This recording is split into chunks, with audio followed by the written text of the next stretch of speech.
ಶಿವಕುಮಾರ್ ಅವರ ಆಡಳಿತ ಅನುಭವ ಇದೆ. ಆದ್ರೆ ಸಿದ್ದರಾಮಯ್ಯನವರ ಹಾಗೆ ಒಂದಷ್ಟು ಅಂದ್ರೆ ಆರ್ಥಿಕ ವಿಚಾರವಾಗಿ ಬರೋದಾದ್ರೆ ಗ್ಯಾರಂಟಿಗಳನ್ನ ನಿರ್ವಹಣೆ ಹೇಗ್ ಮಾಡ್ತಾರೆ ಮತ್ತು ಅವರೇ ನನಗೆ ಅವರಿದ್ದೇ ಇರ್ತಾರೆ, ಅವರಿಂದ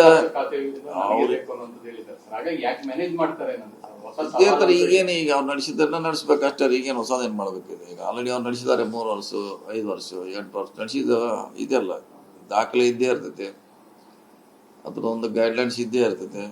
ಅದೇ ಮಾದರಿ ನಡೆಸ್ಬೇಕಷ್ಟೇ. ಹೊಸದ್ ಮಾಡೋದು ಏನಿದೆ ಅದೇನು ತೊಂದರೆ ಆಗೋಲ್ಲ. ಹೊಸದಾಗಿ ನೇಮಕಾತಿ ಎಲ್ಲ ಆಗ್ಬೇಕಾಗಿದೆ, ಸೊ ಅದೆಲ್ಲ ಬರ್ಡನ್ ಆಗುತ್ತೆ. ಅಂದ್ರೆ ಅಷ್ಟು ಸುಲಭವಾಗಿ ಆಡಳಿತ ಮಾಡೋದಕ್ಕೆ ಫೈನಾನ್ಷಿಯಲಿ ಬರ್ಡನ್ ಹೆಚ್ಚಾಗುತ್ತೆ ಅನ್ನೋದು ಇಲ್ಲ. ಈಗ ನಡೆಸಿದಲ್ಲ 3 ವರ್ಷ ಸಿದ್ದರಾಮಯ್ಯ ನಡೆಸಿದ್ದನ್ನ ಇವರು ನಡೆಸ್ಬೇಕಷ್ಟೇ. ಹೊಸದೇನಿದೆ ಅದ್ರಲ್ಲಿ? ಅವ್ರಿಗೇನು ನಡೆಸಿದ್ದಾರೆ ಅದೇ ಮಾನದಂಡ, ಅದೇ ಪ್ಯಾರಾಮೀಟ್ರು, ಅದೇ ದಾರಿ ಇದ್ರೆ ಅವ್ರು ಇದ್ದೇ ಇರ್ತಾರೆ. ಸಿದ್ದರಾಮಯ್ಯ ಇರ್ತಾರೆ, ಬೇರೆ ಅವ್ರ ಕಲೀಗ್ಸ್ ಇರ್ತಾರೆ, ಇದ್ದೇ ಇರ್ತಾರೆ ಜೊತೆಯಲ್ಲಿ. ಸರ್, ನಿನ್ನೆ ಕೆಲ ಹಿರಿಯ ನಾಯಕರು ಹೇಳ್ತಾ ಇದ್ರು ಒಂದು ಕೋರ್ ಕಮಿಟಿ ತರ ಅಥವಾ ಒಂದು ಸಮನ್ವಯ ಸಮಿತಿ ತರ ಮಾಡಬೇಕು ಅಂತ ಹೇಳಿ, ಅದರಲ್ಲಿ ಎಲ್ಲರನ್ನೂ ಕೂಡ ಹಿರಿಯರನ್ನ ಒಳಗೊಳ್ಳಬೇಕು ಅನ್ನೋದು ಆ ರೀತಿಯ ಅಭಿಪ್ರಾಯ ಎಲ್ಲರಿಂದ ಇದೆಯಾ ಸರ್? ಅಲ್ಲ, ಅದು ಗೊತ್ತಿಲ್ಲ. ಅಂತಿಮವಾಗಿ ಹೈಕಮಾಂಡ್ ನಿರ್ಧಾರ ಮಾಡಬೇಕು. ಇಂದು ಕೂಡ ಅದು 3 ವರ್ಷದಲ್ಲಿ ಆಗ್ಬೇಕಂತ ಚರ್ಚೆ ನಡೀತು, ಆಗಲಿಲ್ಲ. ಅವಾಗ ಕೂಡ ಇತ್ತದ ಆ ಥರ ಆಗ್ಬೇಕಂತ. ಸೊ ಮಾಡ್ತಾರೋ ಬಿಡ್ತಾರೋ ಅದು ಹೈಕಮಾಂಡ್ಗೆ ಬಿಟ್ಟಿದ್ದು, ಕಾದು ನೋಡೋದಷ್ಟೇ, ಕಾದು ನೋಡೋದು.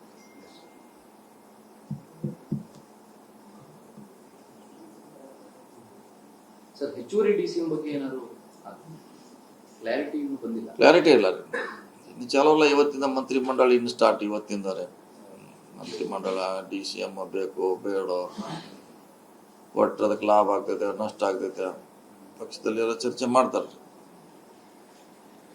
ಹೊಸ ಮುಖ್ಯಮಂತ್ರಿಗಳು ಹಳೆ ಮುಖ್ಯಮಂತ್ರಿಗಳು ಅದ್ರ ಬಗ್ಗೆ ಚರ್ಚೆ ಮಾಡಿ ಅವ್ರು ತಮ್ಮದೇ ಒಪಿನಿಯನ್ ಕೊಡ್ತಾರೆ ಹೈಕಮಾಂಡ್ಗೆ.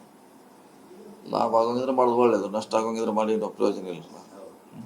ಶಿವಕುಮಾರ್ ಅವರ ಆಡಳಿತ ಅನುಭವ ಇದೆ. ಆದ್ರೆ ಸಿದ್ದರಾಮಯ್ಯನವರ ಹಾಗೆ ಒಂದಷ್ಟು ಅಂದ್ರೆ ಆರ್ಥಿಕ ವಿಚಾರವಾಗಿ ಬರೋದಾದ್ರೆ ಗ್ಯಾರಂಟಿಗಳನ್ನ ನಿರ್ವಹಣೆ ಹೇಗ್ ಮಾಡ್ತಾರೆ ಮತ್ತು ಅವರೇ ನನಗೆ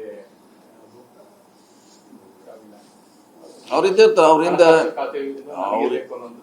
ಹಾಗಾಗಿ ಯಾಕೆ ಮ್ಯಾನೇಜ್ ಮಾಡ್ತಾರೆ ಇರ್ತಾರೆ. ಈಗೇನು ಈಗ ಅವ್ರು ನಡೆಸಿದ್ದನ್ನ ನಡೆಸ್ಬೇಕಷ್ಟೇ. ಈಗೇನು ಹೊಸದೇನು ಮಾಡ್ಬೇಕಿದೆ? ಈಗ ಆಲ್ರೆಡಿ ಅವ್ರು ನಡೆಸಿದ್ದಾರೆ 3 ವರ್ಷ 5 ವರ್ಷ 8 ವರ್ಷ ನಡೆಸಿದ ಇದೆಲ್ಲ ದಾಖಲೆ ಇದ್ದೇ ಇರ್ತೈತೆ, ಅದ್ರೊಂದು ಗೈಡ್ಲೈನ್ಸ್ ಇದ್ದೇ ಇರ್ತೈತೆ.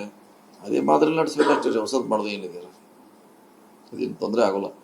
ಹೊಸದಾಗಿ ನೇಮಕಾತಿ ಎಲ್ಲ ಆಗ್ಬೇಕಾಗಿದೆ, ಸೊ ಅದೆಲ್ಲ ಬರ್ಡನ್ ಆಗುತ್ತೆ. ಅಂದ್ರೆ ಅಷ್ಟು ಸುಲಭವಾಗಿ ಆಡಳಿತ ಮಾಡೋದಕ್ಕೆ ಫೈನಾನ್ಷಿಯಲಿ ಬರ್ಡನ್ ಹೆಚ್ಚಾಗುತ್ತೆ ಅನ್ನೋದು ಇಲ್ಲ. ಈಗ ನಡೆಸಿದಲ್ಲ 3 ವರ್ಷ ಸಿದ್ದರಾಮಯ್ಯ ನಡೆಸಿದ್ದನ್ನ ಇವರು ನಡೆಸ್ಬೇಕಷ್ಟೇ. ಹೊಸದೇನಿದೆ ಅದ್ರಲ್ಲಿ? ಅವ್ರಿಗೇನು ನಡೆಸಿದ್ದಾರೆ ಅದೇ ಮಾನದಂಡ, ಅದೇ ಪ್ಯಾರಾಮೀಟ್ರು, ಅದೇ ದಾರಿ ಇದ್ರೆ ಅವ್ರು ಇದ್ದೇ ಇರ್ತಾರೆ. ಸಿದ್ದರಾಮಯ್ಯ ಇರ್ತಾರೆ, ಬೇರೆ ಅವ್ರ ಕಲೀಗ್ಸ್ ಇರ್ತಾರೆ, ಇದ್ದೇ ಇರ್ತಾರೆ ಜೊತೆಯಲ್ಲಿ.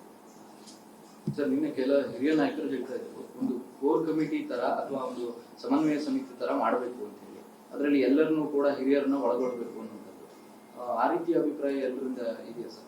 ಅಲ್ಲ, ಅದು ಗೊತ್ತಿಲ್ಲ. ಅಂತಿಮವಾಗಿ ಹೈಕಮಾಂಡ್ ನಿರ್ಧಾರ ಮಾಡಬೇಕು. ಇಂದು ಕೂಡ ಅದು 3 ವರ್ಷದಲ್ಲಿ ಆಗ್ಬೇಕಂತ ಚರ್ಚೆ ನಡೀತು, ಆಗಲಿಲ್ಲ. ಅವಾಗ ಕೂಡ ಇತ್ತದ ಆ ಥರ ಆಗ್ಬೇಕಂತ.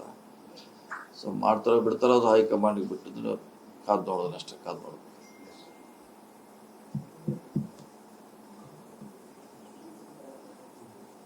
ಸರ್, ಹೆಚ್ಚುವರಿ DCM ಬಗ್ಗೆ ಏನಾದ್ರು ಕ್ಲಾರಿಟಿ ಬಂದಿಲ್ಲ? ಕ್ಲಾರಿಟಿ ಇಲ್ಲ ಇನ್ನು ಚಾಲೂ ಅಲ್ಲ. ಇವತ್ತಿಂದ ಮಂತ್ರಿಮಂಡಲ ಇನ್ನು ಸ್ಟಾರ್ಟ್. ಇವತ್ತಿಂದಾರೆ ಮಂತ್ರಿಮಂಡಲ DCM ಬೇಕು ಬೇಡೋ, ಒಟ್ಟರೆ ಅದಕ್ಕೆ ಲಾಭ ಆಗ್ತೈತೆ ನಷ್ಟ ಆಗ್ತೈತೆ ಪಕ್ಷದಲ್ಲಿ ಎಲ್ಲ ಚರ್ಚೆ ಮಾಡ್ತಾರೆ. ಹೊಸ ಮುಖ್ಯಮಂತ್ರಿಗಳು ಹಳೆ ಮುಖ್ಯಮಂತ್ರಿಗಳು ಅದ್ರ ಬಗ್ಗೆ ಚರ್ಚೆ ಮಾಡಿ ಅವ್ರು ತಮ್ಮದೇ ಒಪಿನಿಯನ್ ಕೊಡ್ತಾರೆ ಹೈಕಮಾಂಡ್ಗೆ. ಲಾಭ ಆಗೋಂಗಿದ್ರೆ ಮಾಡೋದು ಒಳ್ಳೇದು, ನಷ್ಟ ಆಗೋಂಗಿದ್ರೆ ಮಾಡಿ ಪ್ರಯೋಜನ ಇಲ್ಲ.